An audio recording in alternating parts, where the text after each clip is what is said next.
Hey everybody, it's 11 o'clock. We'll just wait a minute or two for everybody to show up. Let me know if you can see the slides, if you could. Also, the handout for today is in the chat. There's a link so you can pull up the sheets that we're going to be talking about today.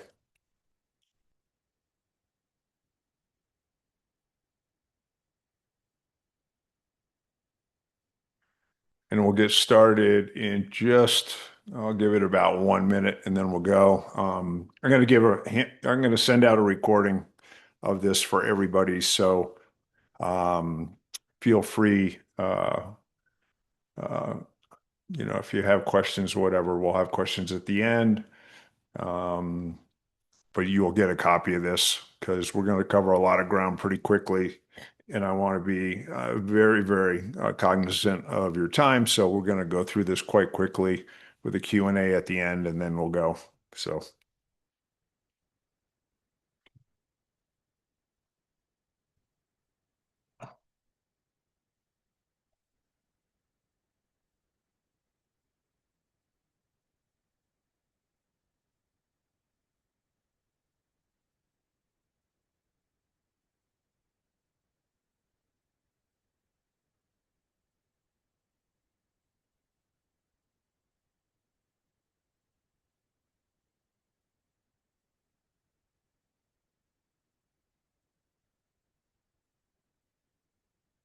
all right.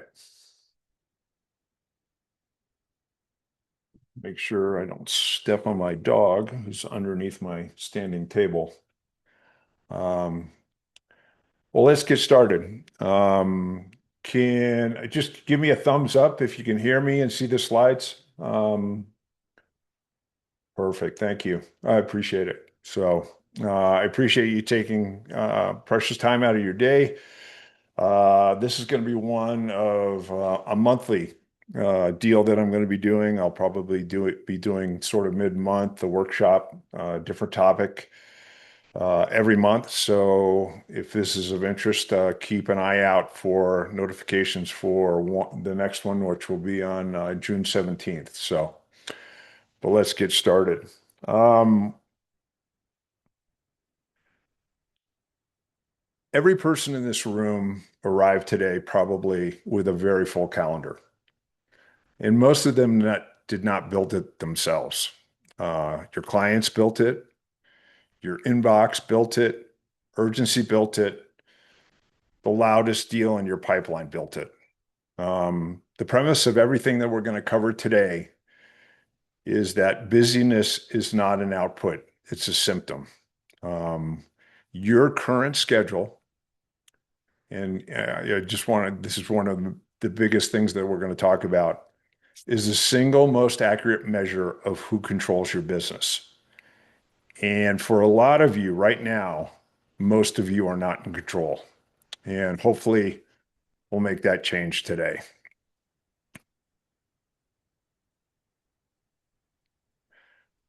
There are two modes every broker operates in, and you move between them pretty consistently throughout the day. The question is which of these two modes dominates your week? On the left-hand side, the reactive technician is driven by their inbox. He treats responsiveness as a virtue. He is performing $25 per hour administrative work and is expecting $1,000 per hour income. The math just doesn't work. On the other side, on the right-hand side, the strategic owner has made a different decision.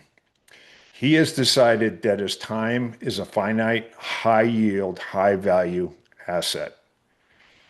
He or she dictates the rhythm. Their calendar is a business instrument, not an open reservation system. The transformation from the left side over to the right side is not about working harder. It is about a structural redesign of how your week is built.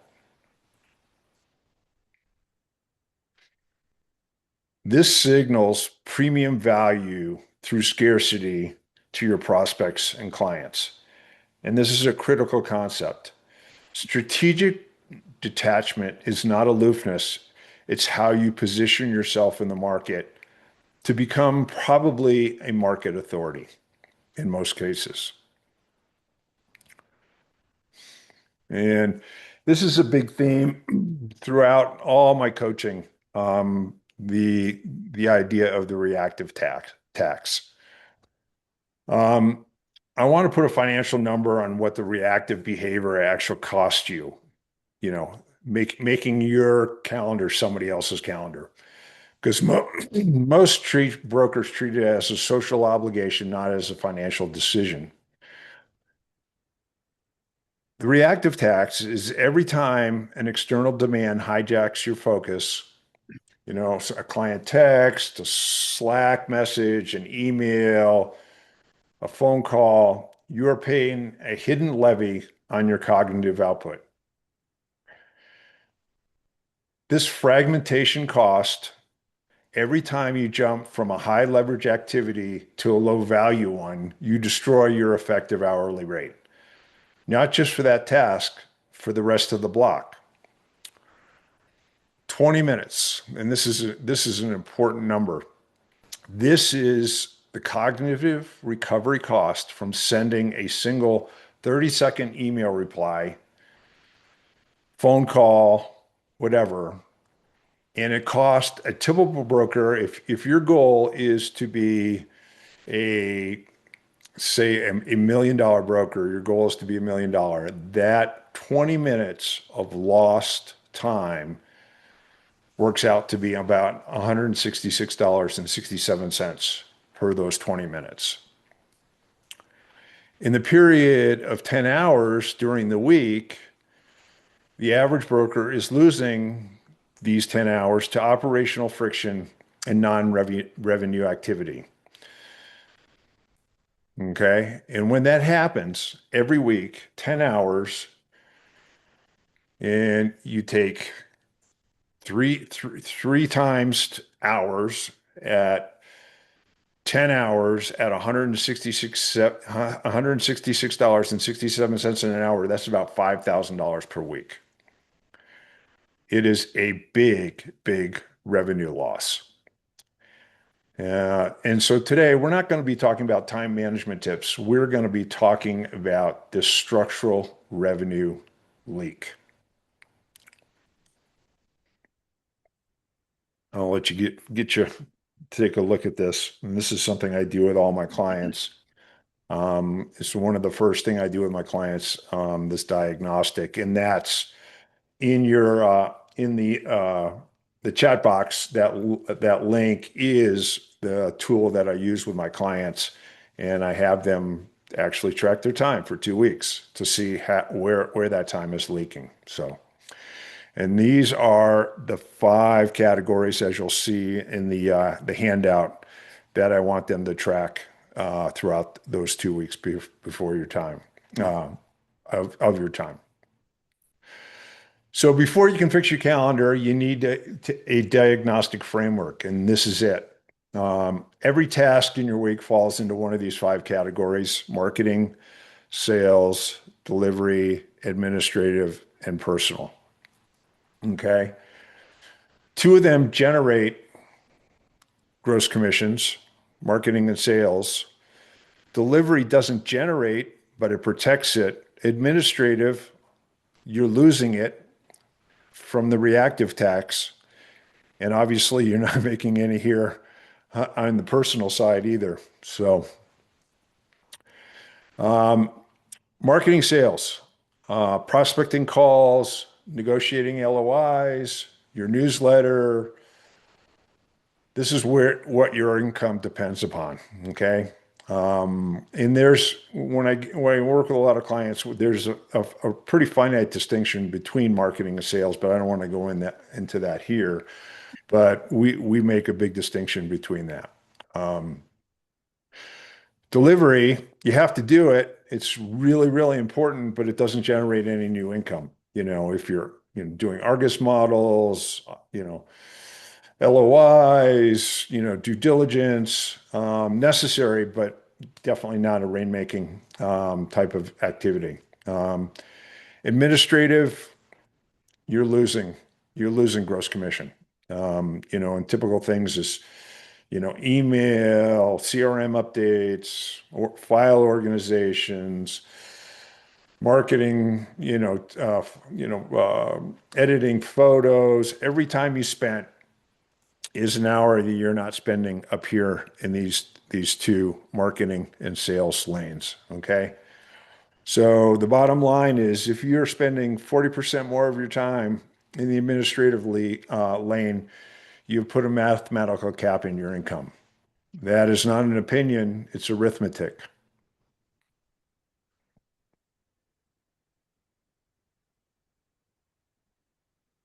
Okay, so this is one of the core mindset shifts that, I do with my clients and what this workshop is going to be talking about today. Time management, as most people practice it, is a chronology type of management, filling slots on the calendar, you know, putting in meetings and whatever, but you fill up your calendar, but this isn't a business strategy. Um, what you actually have is a biological asset. Um, and your cognitive capacity is not flat across the entire day. It peaks, plateaus, degrades, gets pumped back up again, and for most people in a predictable daily cycle. Um, I don't know if you've ever heard, but it's called your circadian rhythm. And just as a side note, if you ever want to look it up, and about 90% of the population has a similar circadian rhythm. Some people don't, but your morning hours are without a doubt your highest and most productive time frames. Up until you get up to about lunch, and that starts to wane. And then most people post lunch have a very, very low circadian rhythm, low energy, sort of tired, not focused, whatever. And then, believe it or not, as you go throughout that afternoon, it actually peaks again. So there's a time, later in the day when you get that focus back, you get that energy back or whatever. So, and if you've ever sat down and really thought about it, you can probably recognize it pretty well. Okay. So the broker who treats 7 a.m. the same as 3 p.m. is burning his highest value resource on the lowest value work, and he does it every single day. So stop managing chronology and start commanding your biological capacity and matching things that are of the utmost importance that generate gross commissions or whatever with these cycles. Okay. And this is what the next frameworks that I'm going to talk about will teach you to do. So, so this is what I do with a lot of my clients, and we try to set these up throughout the day. Is we separate, your circadian rhythm into three biological zones, um, the green, yellow, and red zone. Okay. And the green zone is your peak. It's high focus, creative problem solving, maximum cognitive output. This is the only time you should be doing $1,000 rainmaker type of activities.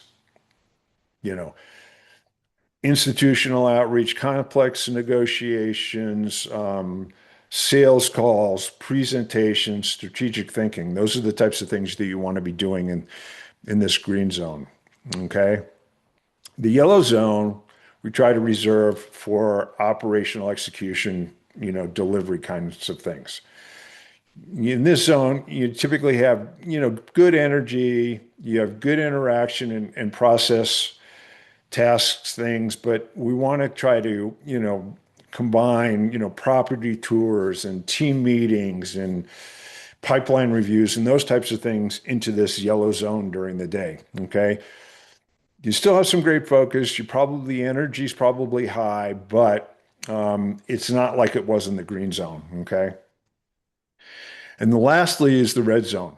Okay. And this is your trough. And I know for me personally, I mean, 1 to about 3 o'clock in the afternoon every day, and I'm probably older than a lot of you got folks, but um, I mean, I just sort of hit the wall. I mean, I get up pretty early in the morning, you know, and I go through my green zone, and then sort of later in the morning, it's my yellow zone. But I'll tell you, after lunchtime, it's for me, I have to go out. I've got a dog, and it's dog walk time to go outside in nature and whatever because I'm sort of spent. And then I get back in after that dog walk, and I'm fine. So the red zone, is your trough. Mental fatigue, high distractibility. This is the only time you should be doing non-revenue generating activity.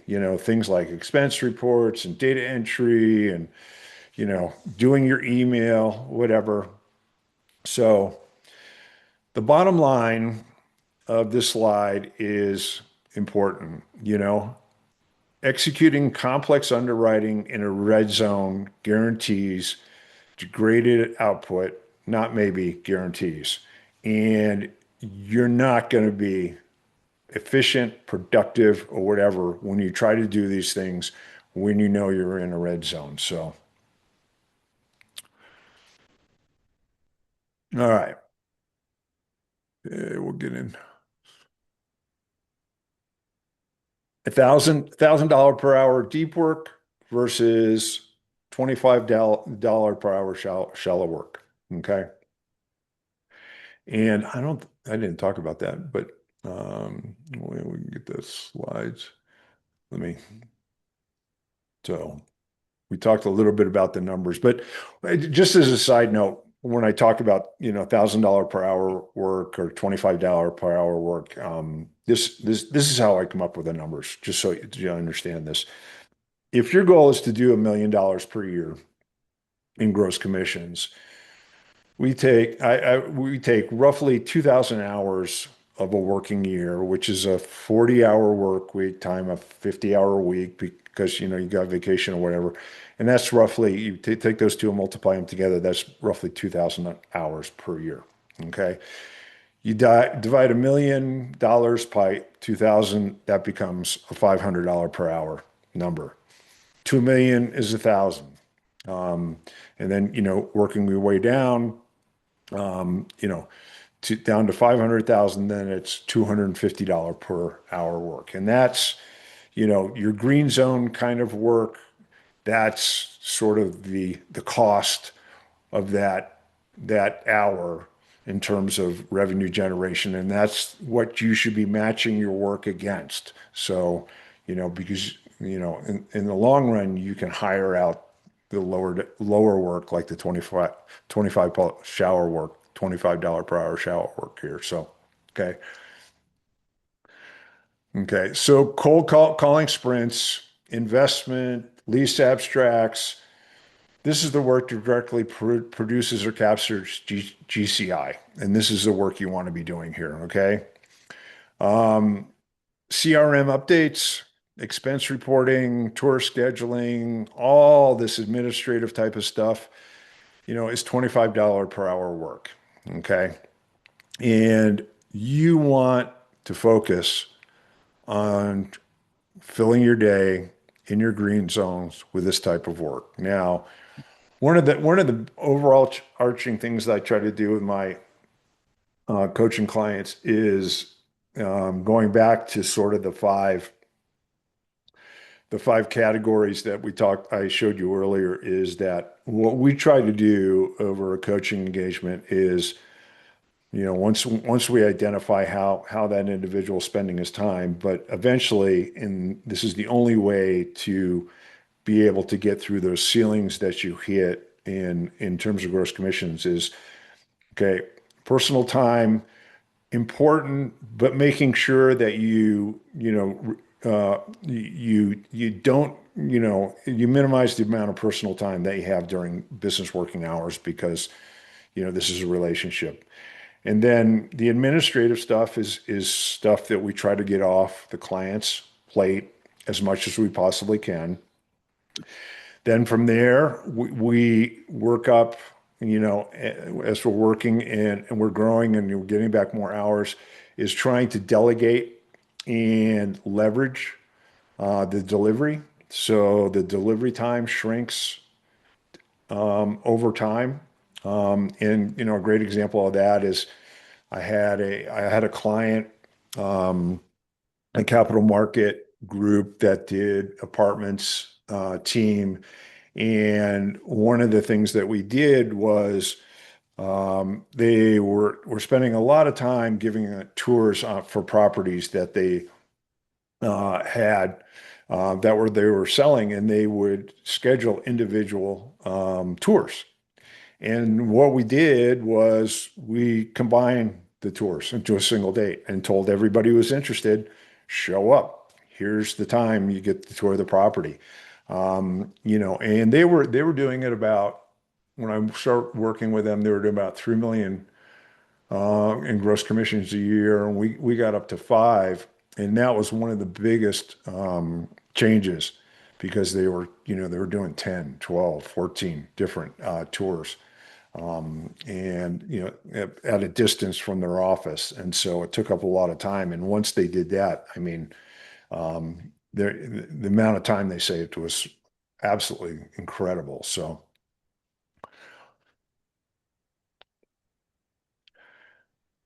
this is the one that pushes back deeply on ingrained CRE belief. Most brokers have been told, and I've seen this numerous times, that being responsive is how you win, right? Fast, phone rings, pick it up, email pings, respond, whatever. Here's the truth. Instant responsiveness signals that your time has no value. Okay. It tells every client and prospect that you are available on demand. And that is not a market authority position. That is operating as a commodity. Okay. Responding to emails is not work. It's a $25 per hour distraction from the work. And I'm not saying that you go dark on folks and not respond to them or whatever, but I am saying, and what we're talking about here is that you batch your communications, phone call returns, email returns in that red zone, when your energy's low, that kind of thing. Okay. Set your windows.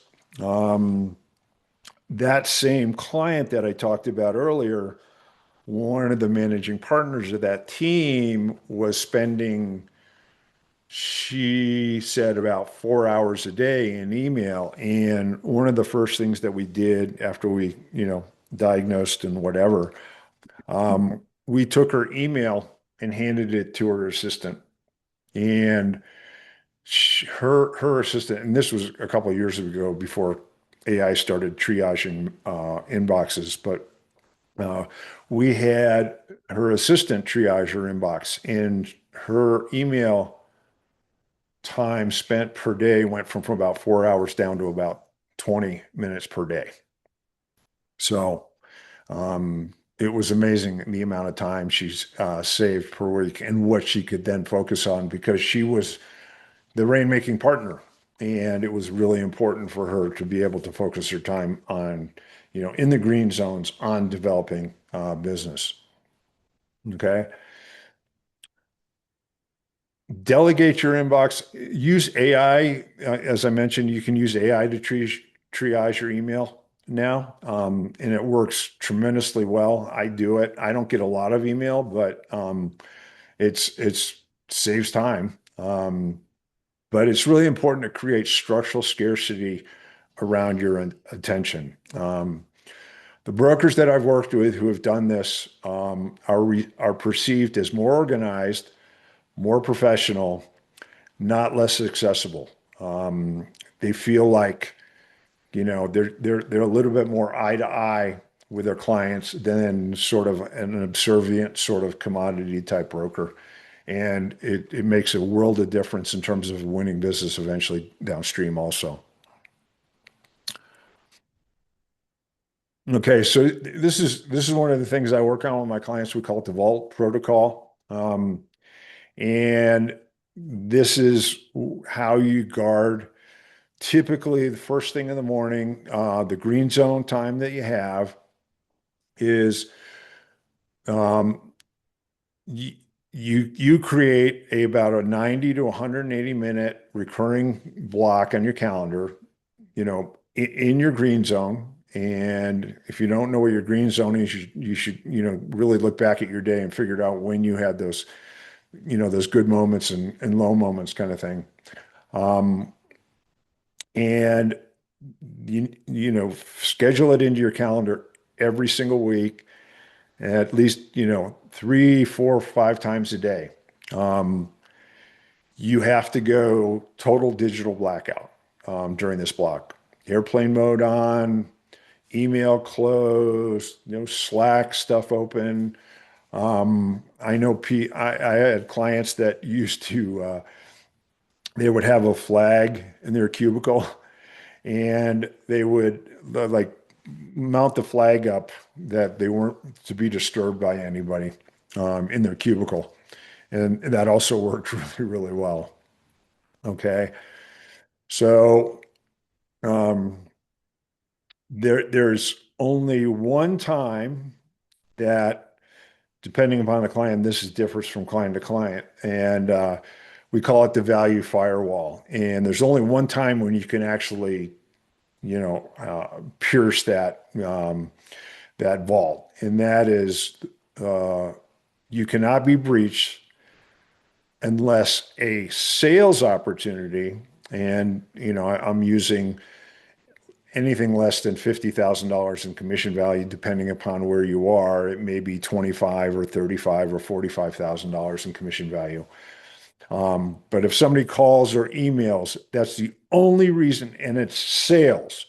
It's not, a prospect that's unqualified. It's, a prospect that maybe has a deal. This is, a sales opportunity. This is where you've qualified them, met with them or whatever, and they have a question, and you're, imminently going to close them. That's the only time you allow that to be pierced.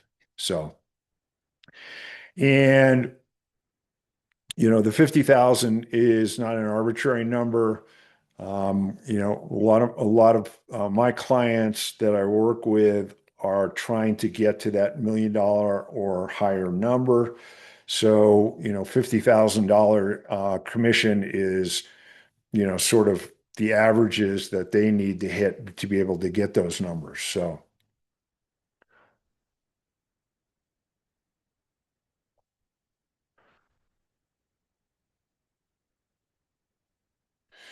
okay, the second framework is how you structure your entire week, and we have what we call stages. And the front stage is, the high value work, negotiations, wall prospecting, closing presentations, blah, blah, blah, blah, blah. Okay. Then backstage, $100 underwriting, drafting OM, CRM updates, etc.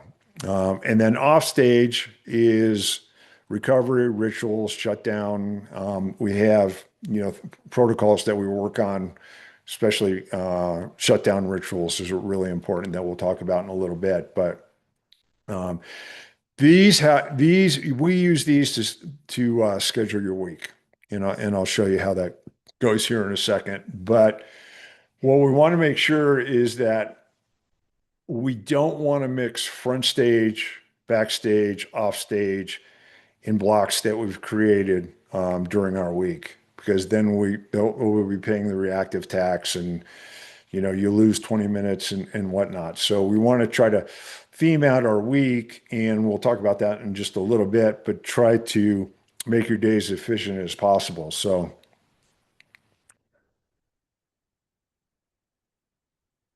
okay. Oop, oop.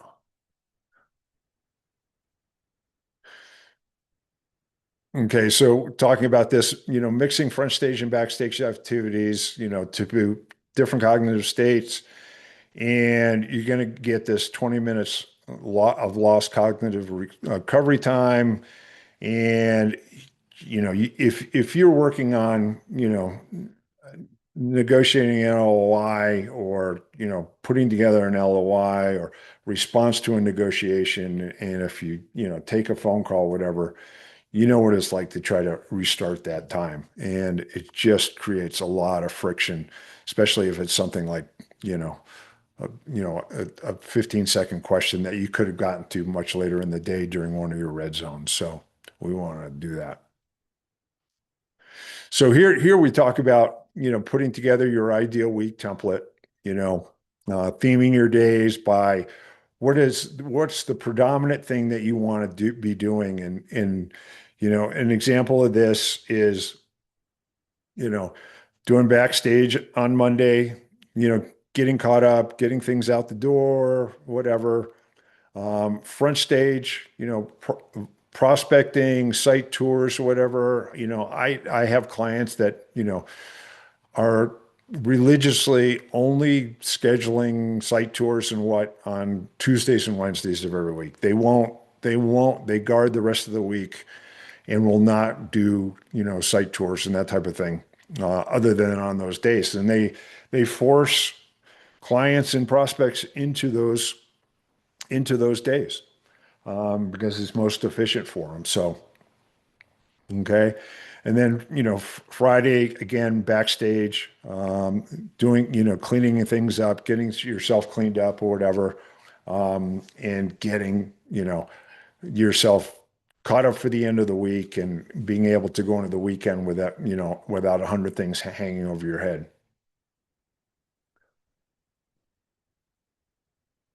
Oop.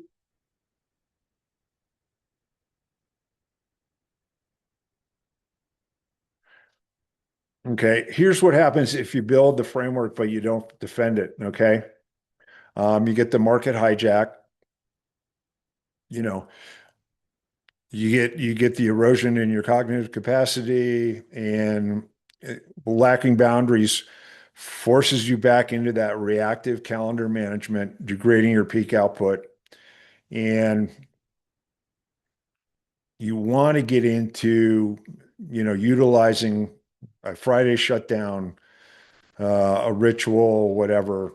And so you can just mentally detach from work. And I know it's very difficult in this day and age. So you can, go into the next week, refreshed, energized, and whatever. So, um, let's go. So here, I don't want to I'm sort of running behind here, so I'm going to sort of go a little quicker. Okay. In your attachment in the chat that I put in there, this is what I do with all my clients. When I first start working with them, that's one of the first things that they do. And if you see, it's just a simple Excel spreadsheet, and you track every task that you're doing throughout the day in those five categories, marketing, sales, delivery, administrative, and personal throughout your day. Okay. And you do it over a two week period of time. And, I'd like to make sure that my clients do it as efficiently as possible, not do it at the end of the day and try to remember how you spent 15 minutes, because you'll never do it. Whenever they change from one type of category, one of those five categories, from one to the next, that they mark that down. Okay. And if you try to do it based off of memory, you won't remember and it won't be accurate, but it's really important to get this. So when we do this, what it reveals is the actual return on your time invested, and it will, where your green zone hours are really going, how much of your front stage time is being contaminated by backstage work.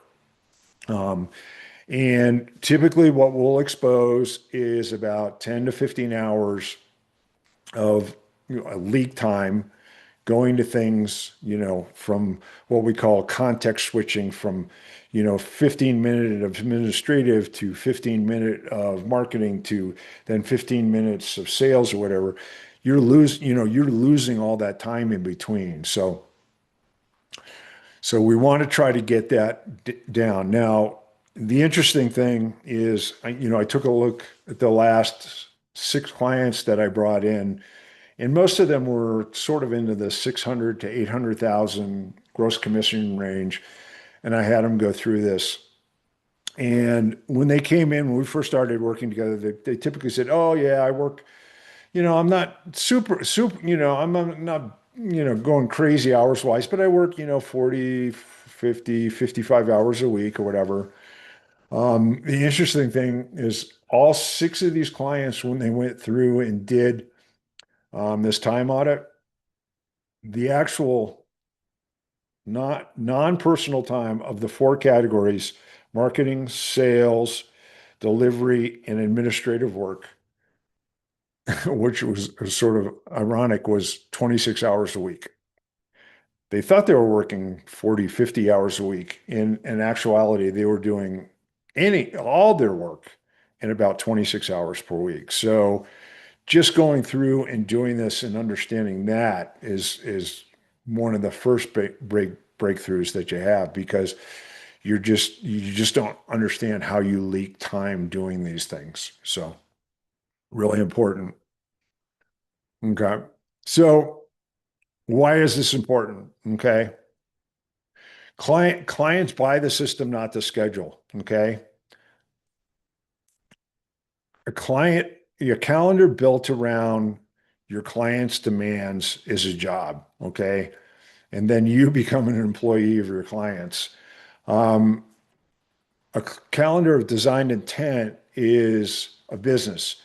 Now you're the architect of your business and of your time. And when you operate from a structured calendar, clients don't feel neglected, they feel handled. Um, they feel the difference between a broker who is reactively available and a broker who runs a professional operation. Okay. Um, you perceive your structure, the ones that perceive your structure as being somewhat unresponsive because you're not there at their beck and call, you know, in actuality aren't your best clients. I mean, you should really think about, whether you should be working with them or not. Your clients hired you for your judgment, your market knowledge, your negotiating capacity. They want your expertise. They don't want you to be, the lackey and constantly available to answer them um, at their whim. So, okay.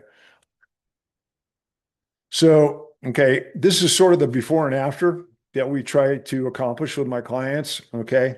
And I'm sure you're all sitting there going, how many of you do this first thing you come into your office in the morning? Okay. This is what we're striving for in the first 90 minutes. Okay. So we'd like to get, you get property tours scheduled, like I talked about before, whenever their client requests them, you're batching property tours to Tuesdays and Wednesdays during, during yellow or red, zones kind of thing. Administrative tasks are interweaved randomly with client calls. You know, you, if you can, Friday afternoons, siloed for administrative cleanup and reopening as best you possibly can. So here, the first three moves, and we're getting close to the end here. Install your vault. Lock your green zone blocks in your calendar before the end of this week. Defend it with the 50 or whatever your number is value firewall, and don't give that up. You'll be amazed how much you get done. Okay. Go through and do a 14-day time log. Track your time real time, 15-minute intervals. Don't try to do it at the end of the day because it doesn't work. Um, and then take your week and designate, your front stage, your backstage, and offstage days, whatever. And you'll find that if you can start batching this stuff and theming your days to, efficiency, being more efficient on certain things and doing backstage stuff on other days, you'll find that it'll be amazing how much more you'll get done. Okay. So, the question is, what is the exact 24-hour task you are deleting from your calendar today to protect your $1 million future? Okay. Name the task. And for a lot of you, I know for a fact that if you just went into your office and didn't do email the first thing, that your life would be immeasurably different. One of the things that's not in the slides that is sort of deeper into this sort of, you know, concept of trying to get back this 10 to 15 hours of time is a guy by the name of Michael Hyatt has developed a system. And one of the things that we try to impress upon my clients and install is Sunday evening, planning your week, doing this backstage, front stage stuff, or whatever, setting up on Sunday night your green zones, your yellow zones, your red zones, obviously specifically meetings and all that stuff, putting it in there. And one of the most important things that my clients have found that is that at the end of every day, we have what is known as a shutdown ritual. And before you leave is to take, it probably doesn't take any more than 15 minutes or so to triage your day, take a look at your calendar, what went well, what didn't. You understand, you know, based on what we talked about, and if you've gone through the time tracking sheet, have you been context switching a lot during the day? Did you get interrupted during one of your early morning green zones kind of thing? Did your client take you out of one of those green zones type of thing? So critique it, and then before you leave, the last thing to do is again take a look at taking what you learned from the day, looking at the next day's calendar, and seeing how you can adjust, tweak, or whatever that to try to get it as efficient and as effective based on your circadian rhythm and your green zones and whatnot during that day. So, okay. So, um, thank you very much. That sort of does the presentation, and I ran over a little bit. I tried to do these in 40 minutes. So if you would like, I'd be happy to sit down with you and go through it. And here I will put a, a link into the chat. If you want to schedule 30 minutes with me, be happy to go through this. Be, helpful, and I can run you through, how to do this and, how to set up your week or whatever. I'd be happy to do that, free of charge, no big deal or whatever. And, I've just about all my clients save a ton of time and their productivity goes through the roof just by going through and doing the diagnostic and then going through this process of, trying to set up their green, yellow, and red zones, theming their days, and then going through and significantly triaging how their day went from a schedule standpoint, and then looking at the next day and trying to improve upon what they did. Um, so that's it. That's the presentation. What I will do is open it up for questions. I can, hang around until the hour. Um, if the best way to do this, so everybody doesn't talk about the same time, if you want to ask a question, just go ahead and throw in a question mark, and I'll call on you, and then unmute yourself.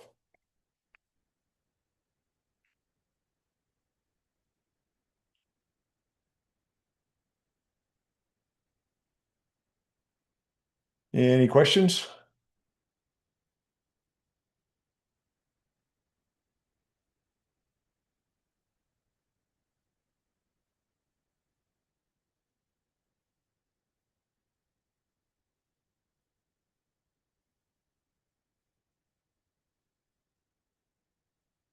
Pete, what link?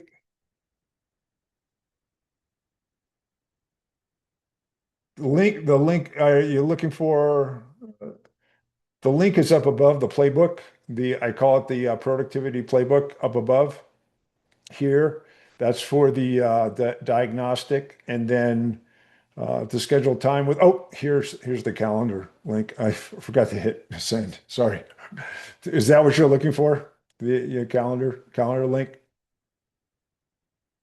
So, any questions? If you just punch in, and I'll call on you. Punch in a question mark in the chat, and I will be happy to call on you.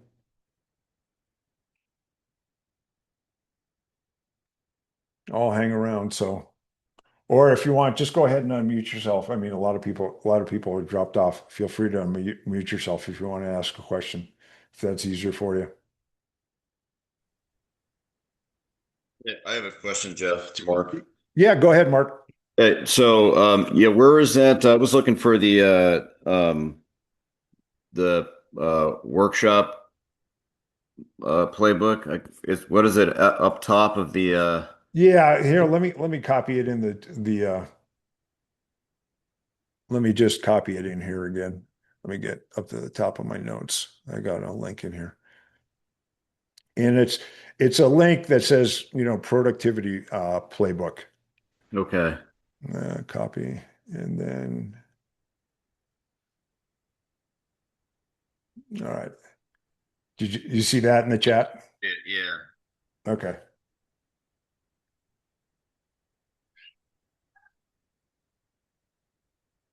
I don't know why, it gives you all this LinkedIn box and everything. I don't know why it's doing that, but um, it's there. So, Got it. Thanks. all right.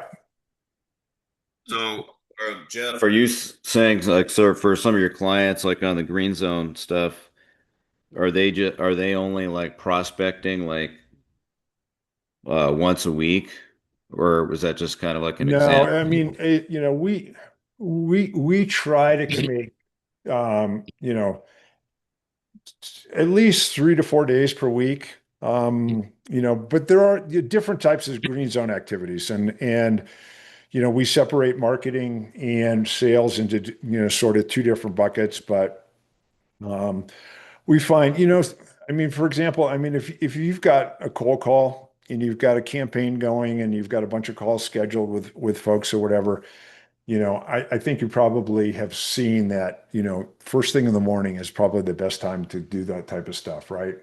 It is, yeah.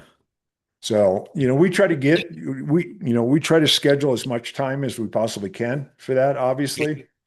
Because, as I talked about earlier, is that, that green zone stuff is ideally best suited for marketing and sales. Okay, so like for instance, I saw you said like cold call sprints. Like, would you do like in a green zone, like ju could you like do like a cold call sprint and then take a break and work on like an analysis for a client and then go back to cold calls and like kind of like cycle through within that one zone, or is that kind of like Yeah, I mean, I that would, could but change? I would, if it's 25 minutes at a time, though, okay. Okay. It's don't do, if take for example, if you did it like a 90-minute kind of green zone. If you could do 25-minute, maybe take a break, 25-minute, take a break, 25-minute, take a break is the ideal kind of situation. Yeah, okay, but working on the same thing. Got Yeah. it. Okay. But high priority, high revenue generating type of thing. Okay.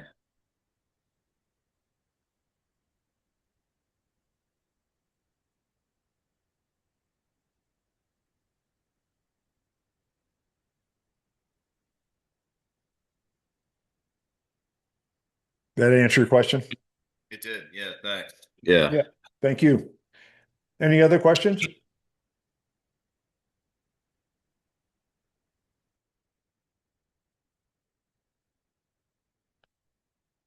I'll hang here for a couple more minutes. If anybody else has any questions, I'd be happy to answer them. So,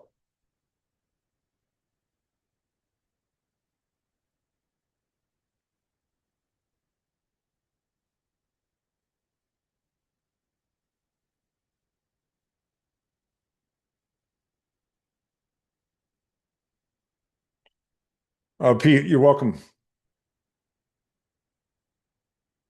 Happy to do it. I will be doing these every month. Different topic, obviously, or yes, not obviously, but I will be doing a different topic. Next one is an interesting topic. It'll be how to create consistency in your revenue. So I would think that would probably be a pretty interesting one for a lot of people in business. So, all right. Well, if nobody else has any other questions, thank you so much, for the few that are still around. I appreciate it. Thank you for your time, and feel free to reach out to me if you have any questions. And if you want to go through and we'll get you set up on this, I'd be happy to, spend a half an hour with you doing that. So thank you again for your time.